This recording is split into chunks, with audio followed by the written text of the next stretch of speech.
para ver dentro del cuerpo, pero en este caso se usa para ver dentro de los materiales.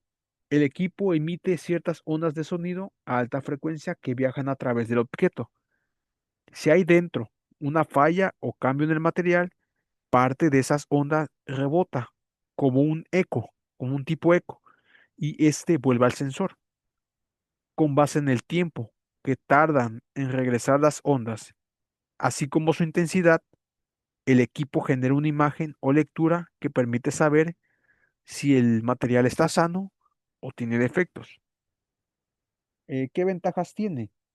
No daña el objeto que se está evaluando, es muy preciso, incluso detecta fallas internas muy pequeñas, se puede usar en metales gruesos como en soldaduras, en tuberías, en tanques, calderas, etcétera.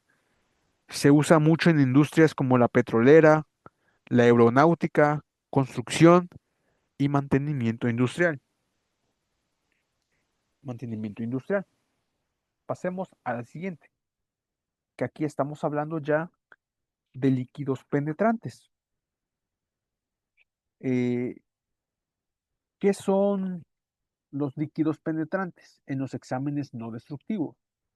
Mira, los líquidos penetrantes son una técnica que se usa para detectar fallas muy pequeñas en la superficie de los materiales, así como el de ultrasonido industrial, que se utilizan para detectar si hay grietas, poros o fisuras. Ahora sí que sin dañar la pieza. ¿Cómo funciona este examen no destructivo? Primero se limpia muy bien la superficie de la pieza, ahora sí que para quitar polvo, grasa o suciedad. Luego se aplica un líquido especial, el líquido penetrante, que tiene la capacidad, ahora sí, de que meterse dentro de cualquier abertura muy pequeña que pueda haber en la superficie. Posteriormente, se deja actuar por unos minutos. A esto se le denomina también como tiempo de penetración. Hay que dejarlo actuar por unos minutos, que actúe ese líquido. Después se limpia el exceso de líquido de la superficie, pero el que se metió en las grietas quedará por dentro. Finalmente se aplica un revelador, que es como un polvo o spray blanco, que ayuda a secar el líquido de las grietas y hacerlas visibles a simple vista o bajo a luz ultravioleta, dependiendo ahora sí del tipo de penetrante. ¿Para qué nos sirve esto? Para detectar defectos superficiales que no son observables a simple vista, pero que puedan causar fallas graves si no se corrigen. Es muy útil en piezas metálicas, en soldaduras y componentes aeronáuticos, y también así como los equipos industriales que comúnmente nos vamos a encontrar, entre otros ejemplos.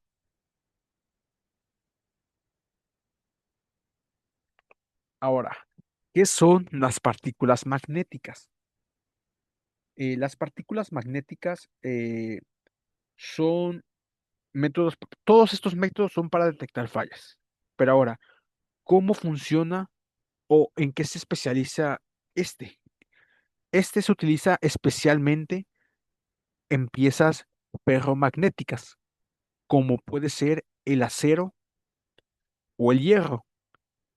El objetivo es encontrar esas fisuras que puedan existir específicamente en materiales como el acero o el hierro.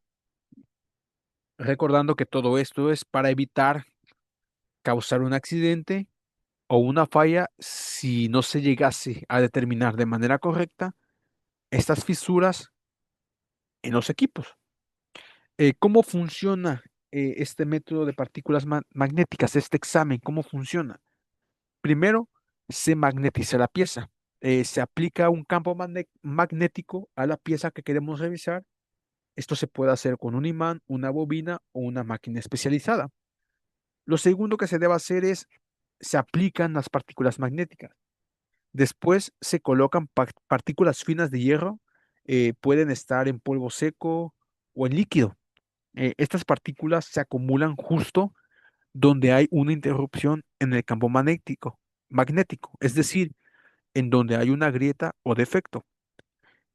Y como paso 3, se observa visualmente. Se observa visualmente si hay una falla, si las partículas se agrupan y si se hacen visibles a simple vista o bajo luz ultravioleta. En este caso, cuando se usan partículas fluorescentes, ahí es cuando se debe observar bajo una luz ultravioleta. ¿Y qué ventajas tiene? Es rápido y económico. Se puede hacer en campo o en talleres. No daña a la pieza y también es ideal para las inspecciones de soldaduras, ejes, válvulas, tanques, etcétera.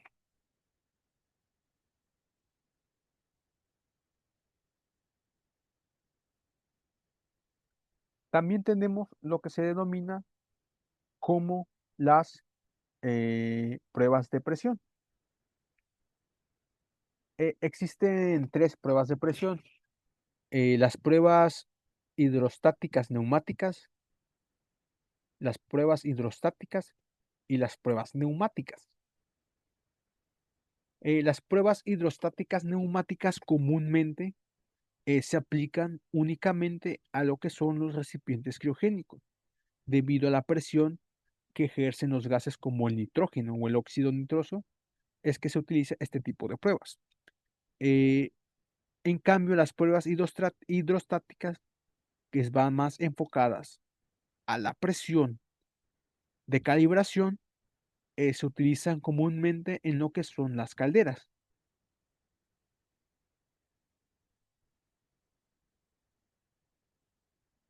¿Cada cuánto se debe realizar el estudio a mi equipo? ¿O cómo demuestro que mi dispositivo de relevo de presión se encuentra en condiciones de funcionamiento? ¿Cada cuánto debo realizar el estudio a mi equipo? Según la norma, cuando un equipo es nuevo, el estudio se debe hacer a los 10 años y posteriormente a los 10 años se debe de hacer cada 5 años. En cambio, si nosotros tenemos un equipo usado, el primer estudio que se le debe hacer es a los 5 años. Repito, cuando nosotros tenemos un equipo que es completamente nuevo, su primera revisión de estudio debe ser a los 10 años y posteriormente a los 10 años se debe hacer cada 5 años. En cambio, cuando nosotros adquirimos un equipo que es usado, su primera revisión va a ser a los 5 años y la segunda también a los 5 años y la tercera también a los 5 años.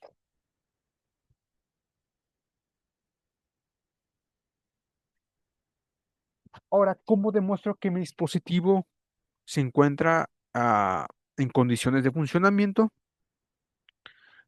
Pues el propio equipo te lo dice, de cierta manera. Un banco de pruebas, cuando por las características de operación de los equipos o los fluidos contenidos en ellos puedan generar un riesgo, se debe de contar un registro de calidad del fabricante.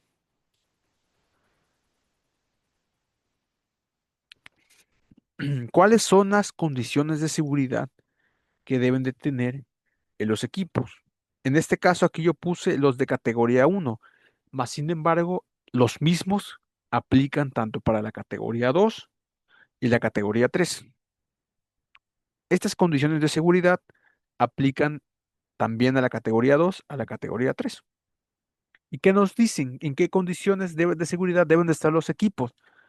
Deben tener marco pintado, tienen marco pintado, el número de serie o único de identificación, la clave o número TAC. Se debe de contar con el manómetro y en su caso con los instrumentos de control. Se deben mantener sus instrumentos de control en condiciones seguras de operación, así como se deben de contar con los con los dispositivos de relevo